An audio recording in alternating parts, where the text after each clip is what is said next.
What's a sequel song anyway? In mediums like cinema and literature, it's a pretty easy concept to understand. Story finishes, story continues. To define it very basically.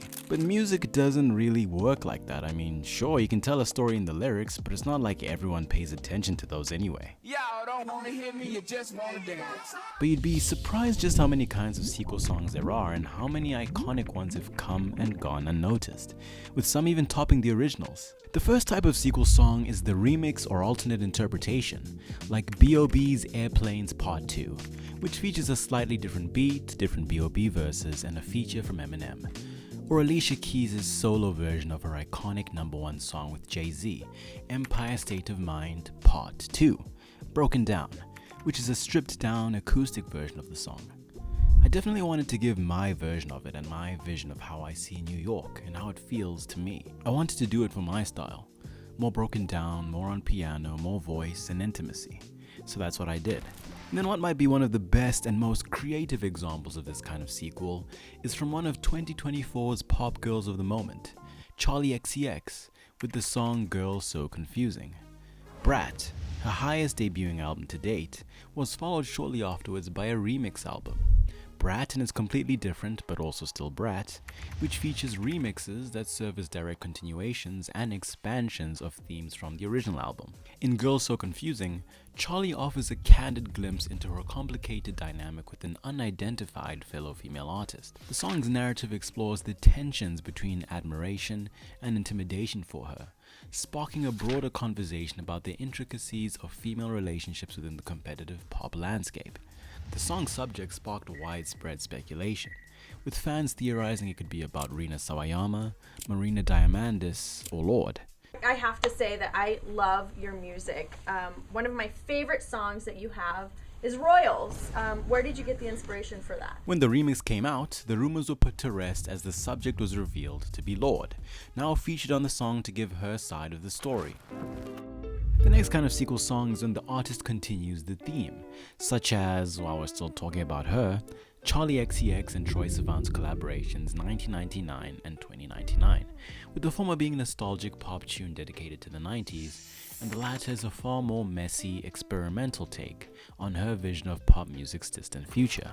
44 Bars and 44 More by Logic is simpler, with both songs containing just one verse made out of precisely 44 bars. There's the infamous Friday by Rebecca Black about looking forward to the weekend, which was followed up by Saturday, which pokes fun at and reflects on that song with a whole bunch of callbacks. And even in electronic music, Alan Walker's popular Alone trilogy is linked only by the theme.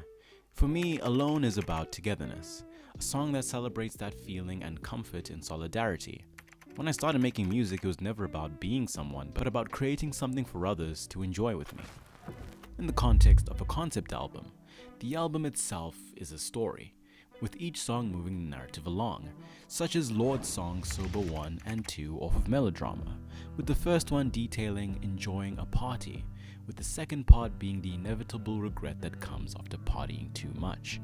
Pink Floyd's iconic album The Wall features the Another Brick in the Wall trilogy, which explores the album's central theme, the construction of emotional barriers in response to life's traumas. The wall serves as a metaphor for the human tendency to isolate oneself from others as a coping mechanism. Each song in the trilogy marks a distinct point in the narrative, highlighting a specific traumatic event in the life of the protagonist, and the subsequent bricks that reinforce his emotional fortress. In part 1, after the passing of his father in the Second World War, he begins building a wall between himself and the world to shield himself from the pain of life. Part 2, the hit song most people know, speaks about how rigid, cynical schooling systems stifle free expression and create uniform people who will conform to anything, basically making them the indistinguishable bricks in the wall. And then part 3 is spurred by the main character learning of his wife's infidelity, which leads him to completely isolate himself from the world, calling everyone and everything bricks in the wall. Similar narrative cohesion is present in just about all of Kendrick Lamar's studio albums, such as Good Kid, M.A.A.d City, a coming-of-age story about Kendrick's teenage years in his native Compton, surrounded by drugs and a gang lifestyle, with the cover itself billing the album as a short film, as each song ends with acted dialogue segments, voicemail recordings, and more, advancing the story. And so in this way, the story of the album is incomplete without each track. R&B artist Usher's Confessions Part 1 is a song about him cheating on his girlfriend, and then Part 2 is about him getting that same affair partner pregnant. I know you hate me. I know I hurt you. But there's more. Still in R&B, the disgraced artist R. Kelly made a hugely successful musical soap opera series that started with 5 chapters of a song called Trapped in the Closet, appearing on his TP3 Reloaded album, eventually spawning 33 chapters that became increasingly ridiculous. See, the story starts after the song's protagonist, Sylvester, R. Kelly's middle name, a married man, wakes up in a haze from what he realizes was a one-night stand with a woman he later learns is also married, and her husband returns home, but he can't escape, so he hides in the take a shot every time he says it and you'll be dead from alcohol poisoning in no time closet. M. Night Shyamalan couldn't come up with twists like these, and it's insane how crazy it gets. And the success of this series almost spawned a book, movie, and even a musical before R. Kelly was exposed for all his crimes. He walks to the cabinet, get close to the cabinet. Now he's opening the cabinet. Now pause the movie, cause what I'm about to say to y'all is so damn twisted.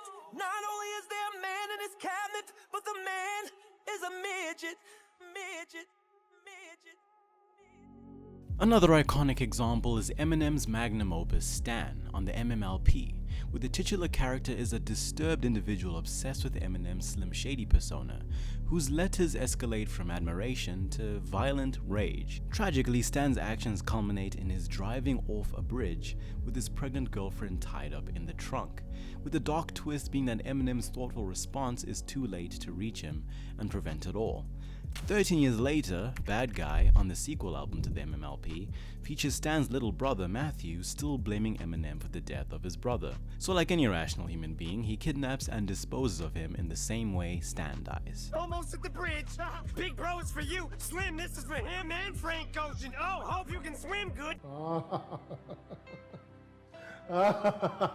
Another notable one is Kim and 97 Bonnie and Clyde, where Eminem straight up takes out his real-life wife at the time, and is a prequel to the song from his second studio album, 97 Bonnie and Clyde, where accompanied by his real-life infant daughter, who has some vocals featured on the song, he dumps Kim's body in the sea, which is actually what the album cover shows. Come on, hey, we going to the beach. Grab a couple of toys and let Dada strap you in the car seat. Oh, where's Mama? She's taking a little nap in the trunk.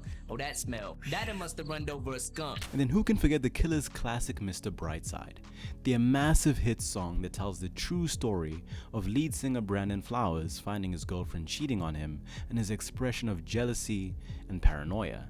The music video, which takes inspiration from the Baz Luhrmann film Moulin Rouge, takes place in a burlesque show and shows a love triangle between Brandon, the lead singer of a band entertaining the audience in the show, a burlesque dancer, and what appears to be the club owner or manager.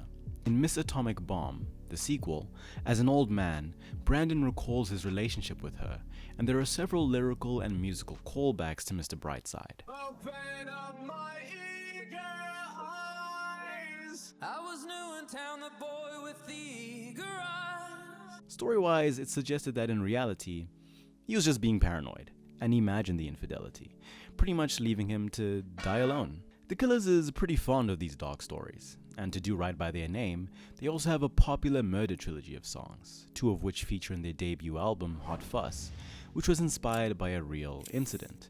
The opening song of Hot Fuss, Jenny Was a Friend of Mine, is actually the conclusion of the trilogy, The Confession by the Killer.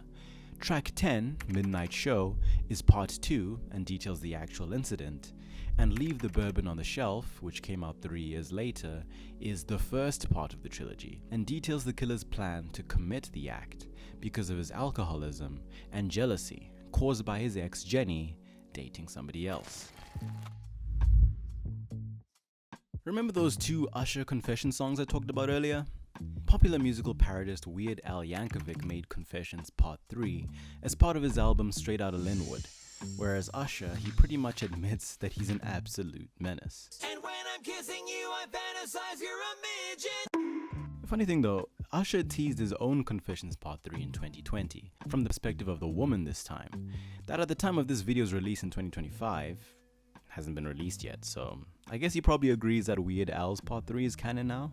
There's also Rihanna's Love the Way You Lie Part 2, which switches the main and featured artists of the original song, revisiting the themes of an abusive relationship from the female perspective this time. Then going back to The Killer's lead singer again, Brandon Flowers, on his second solo album came the song Lonely Town, a spiritual successor to The Police's Every Breath You Take. You know, the song people play at their wedding and view as romantic, despite lyrically being about a stalker obsessing over a woman. I sort of love how Every Breath You Take is taken as this love song, but it's really got a darker side to it. So that's what I wanted to do with Lonely Town. I was sort of picking up where Sting left off, lyrically.